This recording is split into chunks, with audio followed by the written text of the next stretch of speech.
আমাদের সকালে যেটা পুষ্পস্তবক অর্পণ ছিল, সরকারিভাবে পুষ্পস্তবক অর্পণ শেষে আমরা এই বীরেন হাই স্কুল মাঠে এখানে সম্মিলিত হয়েছি।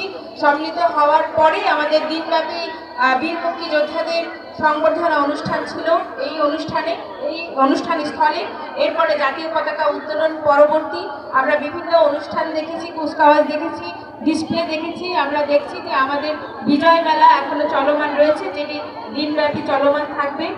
এই সার্বিক বিষয়ে পুরো ঝিকরগাছা উপজেলার সকল স্তরের মানুষ আমাদেরকে অত্যন্ত সহযোগিতার হাত বাড়িয়ে দিয়েছেন এবং এই অনুষ্ঠানকে সাফল্যমণ্ডিত করেছেন। এই অনুষ্ঠানকে সাফল্যমণ্ডিত করার জন্য ছাত্র, শিক্ষক, সম্মানিত সাংবাদিকবৃন্দ, সরকারি কর্মকর্তা কর্মচারীবৃন্দ সহ বীর মুক্তিযোদ্ধাগণ, শহীদ বীর মুক্তিযোদ্ধাগণের পরিবার ও তাদের বীর মুক্তিযোদ্ধাগণের পরিবার আমাদেরকে সকল দিক থেকে সহযোগিতা করেছেন এবং এখনো পর্যন্ত আমাদেরকে সহযোগিতা করছেন। আমরা জানি না এই বীর মুক্তিযোদ্ধা জাতির শ্রেষ্ঠ সন্তান, সূর্য সন্তান, আমরা তাদেরকে আর কতদিন সম্মানিত করতে পারবো। হয়তো আর আগামী 10 বছরের মধ্যে আমরা সূর্য সন্তানদেরকে হয়তো এইভাবে জীবিত অবস্থায় পাবো না।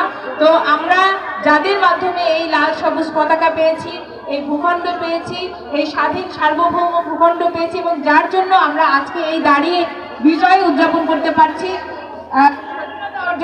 স্বাধীনতা দিবস উদযাপন করতে পারি, তাদের প্রতি শ্রদ্ধা সম্মান রেখে যারা প্রয়াত হয়েছেন, শহীদ হয়েছেন, গণ অভ্যুত্থানে যারা শহীদ হয়েছে, পরবর্তীতে 2024 সালে গণ শহীদ হয়েছেন এবং নতুন শুরুর একটি সম্ভাবনার দ্বার খুলে দিয়েছেন, তাদের সকলকে, সকল স্তরের যারা বাংলাদেশ বিনির্মাণে সহযোগিতা করেছেন এবং করে যাচ্ছেন, তাদের সকলকে আবারও উপজেলা প্রশাসনের পক্ষ থেকে ধন্যবাদ এবং কৃতজ্ঞতা জানিয়ে আজকে আপনাদের অনুমতিক্রমে এই অনুষ্ঠানের এই পর্বে এখানে সমাপ্তি ঘোষণা করছি।